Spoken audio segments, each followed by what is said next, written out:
విద్యా ప్రవేశ్ డే 23 భాషాభివృద్ధి. పిల్లల చుట్టుపక్కల ఉన్న రకరకాల వస్తువుల గురించి వాటి పేర్లు చెప్పిస్తూ వాటిని ఎందుకు వాడతామో చెప్పించాలి. ఉదాహరణకు కుర్చీ చూపిస్తూ ఇది ఏమిటి అని అడగాలి. దీనిని ఎందుకు వాడతాం అని అడగాలి. ఇప్పుడు నేను మీకు కొన్ని వస్తువులు చూపిస్తాను, వాటి పేరేంటో అది ఎందుకు ఉపయోగపడుతుందో మీరు చెప్పాలి. ఓకేనా? సరేనా? ఓకే. ఇదేంటి?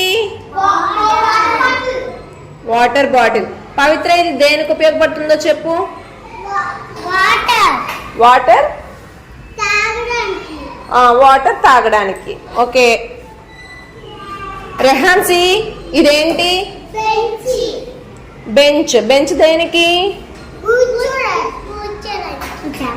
Very good. ఇంకా అదేంటి? బోర్డ్. రషీద, బోర్డు దేనికి? ఓకే. అదేంటి బాలు? బుక్స్ దేనికి? చదువుకోవడానికి, రాసుకోవడానికి. ఓకే. ఇదేంటి? ఫ్యాన్. ఫ్యాన్ దేనికి? గాలి వస్తుందా? ఓకే. మరి ఇదేంటి? కిటికీ. మరి కిటికీ ఎందుకు? కిటికీలోంచి గాలి వస్తుంది. ఇంకా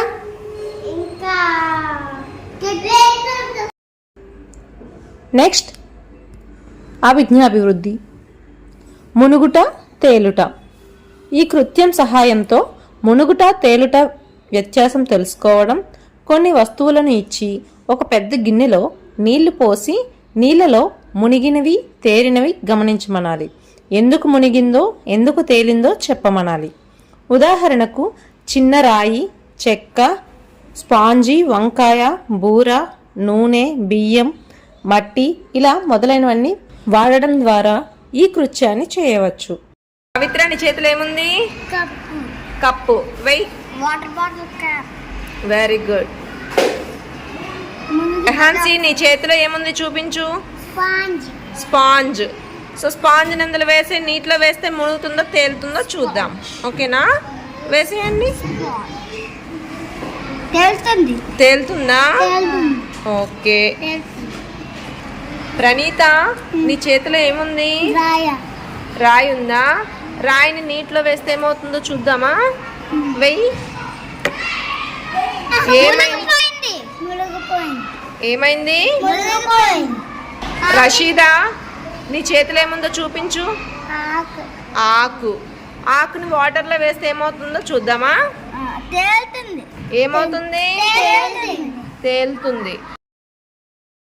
నెక్స్ట్ శారీరక అభివృద్ధి. గీతపై, వంకరు టింకరు గీతపై, వృత్తంపై ఒకరిపై ఒకరు చేతులు వేసుకుని నెమ్మదిగా నడుచుట.